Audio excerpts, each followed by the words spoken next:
আজ বানাচ্ছি একদম লোভনীয় গরুর মাংস মাখা রেসিপি। গন্ধে, স্বাদে আর মশলায় মাখানোর স্টাইলে হবে একদম পারফেক্ট। চলো শুরু করি রান্না। প্রথমে আমি খুব সুন্দর করে মাংসগুলো ধুয়ে নিয়েছি। এবার একে একে দিয়ে নিচ্ছি আদা রসুন জিরা পেস্ট, 1 চামচ হলুদ গুঁড়ো, 3 চামচ মরিচ গুঁড়ো, স্বাদ মতো লবণ। এখন দিয়ে দিচ্ছি 1 চামচ ধনিয়া গুঁড়ো। তার উপরে দিয়ে দিব তেজপাতা, রসুন, পেঁয়াজ এবং সব ধরনের গরম মশলা। এখন দিয়ে দিব পরিমাণ মতো সয়াবিন তেল।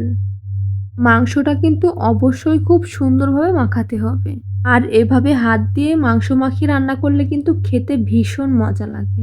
আর মাংসটা এমনভাবে মাখাতে হবে যেন মাংসের প্রতিটা জায়গায় মশলা ভালোভাবে মাখে। এটাই হলো আসল টেস্টের রহস্য। দেখুন মাংসগুলো কত সুন্দর করে মাখানো হয়ে গিয়েছে।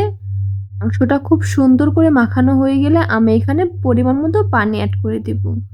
পানি দিয়ে খুব সুন্দর করে নেড়েচেড়ে ঢাকনা দিয়ে ঢেকে দেব। এখন আমি মাংসটা খুব সুন্দর করে কষিয়ে নেব। মাঝারি আঁচে ধীরে ধীরে নাড়াচাড়া করে কষিয়ে নিচ্ছি। এই সময়ে গন্ধটা ছড়িয়ে পড়বে চারদিকে।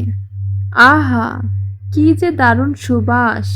এখন আমি খুব সুন্দর করে নেড়েচেড়ে কষিয়ে নিচ্ছি। খুব সুন্দর করে নাড়া হয়ে গেলে আমি আবার ঢাকনা দিয়ে ঢেকে দেব। এইভাবে আমি বেশ কিছুক্ষণ কষিয়ে নেব। মাংসের রং গাঢ় হয়ে তেল ছেড়ে দিলে বুঝবে ঠিকমতো কষানো হচ্ছে। সময় নিয়ে ধীরে ধীরে কষাও, তবেই মাংসটা হবে একদম নরম আর মশলায় ভরপুর। এইভাবে কষালে খেতে পাবে রেস্টুরেন্টের থেকেও বেশি স্বাদ। তোমরা কে কিভাবে রান্না করো আমাকে অবশ্যই কমেন্টে জানাবে। মাংসটা খুব সুন্দর করে কষানো হয়ে গেলে আমি এখন দিয়ে দিব পরিমাণ মতো পানি। পানিটা আমি আগেই গরম করে রেখেছিলাম। গরম পানি অ্যাড করে দিয়েছি। পানি দিয়ে খুব সুন্দর করে নেড়েচেড়ে আবার ঢাকনা দিয়ে ঢেকে দিব, যেন ধীরে ধীরে সিদ্ধ হয় আর নরম হয়ে যায়। চুলার আঁচ মাঝারি। এইভাবে রান্না হবে যতক্ষণ না মাংস নরম আর মশলা গাঢ় হয়ে আসে। এইভাবে গরুর মাংস রান্না করলে কিন্তু খেতে ভীষণ মজা লাগে। কে কে আমার নিয়মে রান্না করো অবশ্যই জানাবে। এইভাবে গরুর মাংস রান্না করলে কিন্তু আমাদের বাসার সকলে অনেক পছন্দ করে। অনেকেই আছে অনেক রকমভাবে রান্না করে খায়, কিন্তু আমি যেভাবে রান্না করি সেই রেসিপিটাই তোমাদের সাথে শেয়ার করি।